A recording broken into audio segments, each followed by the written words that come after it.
Meus cumprimentos. O tema é meu pai, José Arruda. Faço contas nos minutos e horas da minha vida, revejo esmaecidos ou vivas imagens, tento magnificar pequenos acontecimentos e pronto. A figura de José Arruda, meu pai, se põe sonora e colorida à minha frente. Convivência de várias décadas, disciplina rígida no início, a menos conselhos em meio e fim de vida, sempre marcante influência. Mais do que tudo, um rigoroso exemplo de honestidade a qualquer tempo, sejam em temporada de quase opulência, seja nas dobras do passar de tempos em adversidades.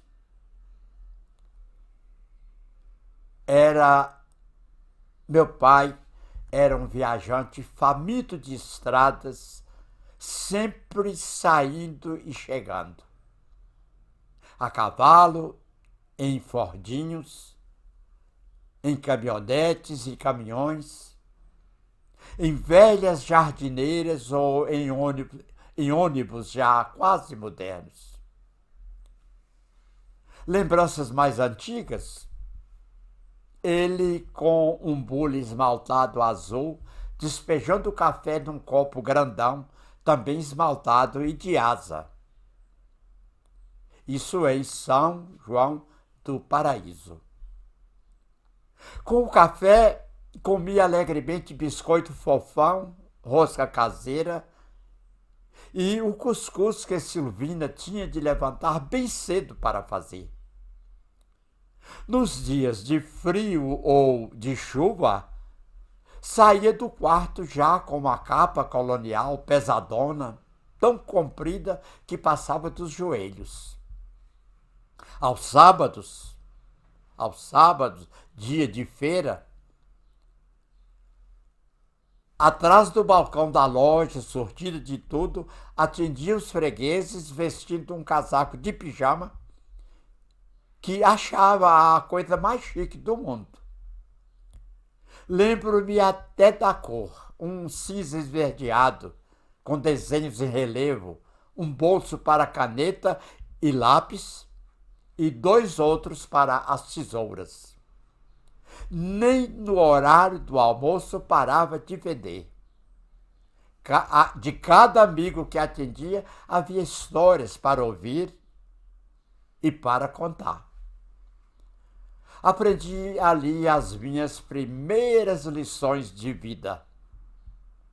Como morávamos em frente ao mercado, dava para ver até o fim da tarde a feira cheia de carros, de bois e de cavalos, com cangalhas, sem bruacas. Segundo diziam, a feira mais rica da região.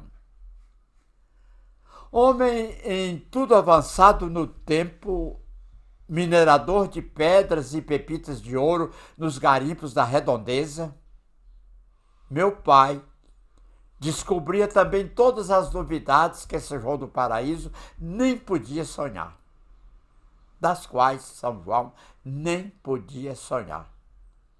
Já em 1938, eu tinha aí a esse tempo 4 anos, meu pai tinha máquina de escrever, geladeira a querosene, lampião Aladim, aparelhos de Gillette, uísque Cavalo Branco, Casimira Aurora, camisa de colarinho trobenizado, barbeadores com Gillette já cortando dos 2 lados. Pode dizer assim, por que Gillette cortando dos 2 lados? É porque a primeira chamava Valete, era largona, não era tão fina como a Gillette e cortava só de um lado. Quando, de folga, meu pai lia em voz alta um livro de geografia com perguntas e respostas, e ouvia um rádio de bateria que fazia mais ruído do que uma noite de tempestade. Em 1942, quando fui para a escola do professor Rolla, todo o meu material escolar, inclusive a ardósia, era importado com o Made in Germany, o Made in England, me dando a agradável sensação de importância, compensando até minha pouca habilidade no mergulho no rio e nas bolinhas de gude na praça. Claro que as invenções do senhor José Arruda não ficavam só nos objetos de consumo e exibição. Era comprador e vendedor de peças de ouro, pedras preciosas, moedas, velhos relógios de parede, desenhos de nanquim, todo tipo de relíquias e quinquilharias, incluindo aí punhais de bronze e de prata. Foi minucioso o seu planejamento e realização da nossa primeira viagem de turismo.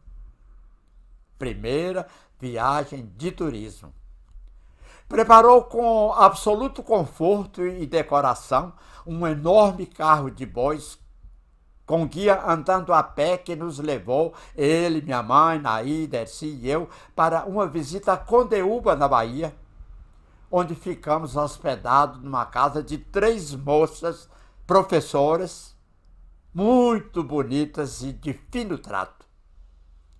Foi lá que minhas irmãs e eu experimentamos pela primeira vez o gosto de azeitona e leite condensado. Pelo menos 2 vezes por ano fazíamos viagens às fazendas dos velhos Vicente Arruda e João Moraes, meus avós, quando nossas avós, Senhorinha e Ritinha, se desdobravam em ordens para o capricho das cozinheiras no fogão a lenha e no forno. Para as visitas, a melhor galinha ao molho pardo e o melhor bolo de farinha de trigo ou de mandioca puba, coco ralado por cima. Quando moramos em Coqueiros, hoje em Daiabiras, foi grande a sua luta para que eu aprendesse a tocar cavaquinho. Ele queria um filho músico, um filho que cantasse. Chegou a contratar um professor particular com várias horas de aula por dia. Não passei da primeira posição, aquela em que a gente firma as cordas com os dedos da mão esquerda e sacode os da direita para tirar os sons do bestetu, bestetu. Valeu porque aprendi o dó, ré, mi, fá, sol, lá, si, tornando-me quase um intelectual em música.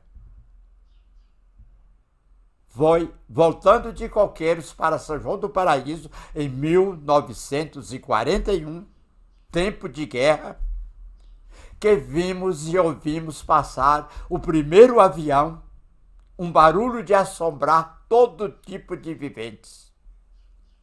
A notícia que correu depois é que haviam morrido 2 pessoas pelo barulho da passagem do avião. Um rapaz, correndo de medo, caiu numa cisterna e uma velhinha que, assando biscoito, resolveu se esconder dentro do forno em brasa. 2 vítimas do progresso dos tempos de guerra, da Segunda Guerra Mundial. Eu acredito que esse avião era do Aeroclube de Montes Claros. Lá podia estar o meu amigo Natécio, Toninho Rebelo. Lá podia estar aqueles primeiros aviadores da história de Montes Claros. Agradeço muito a meu pai por todo o tempo de convivência direta e indireta.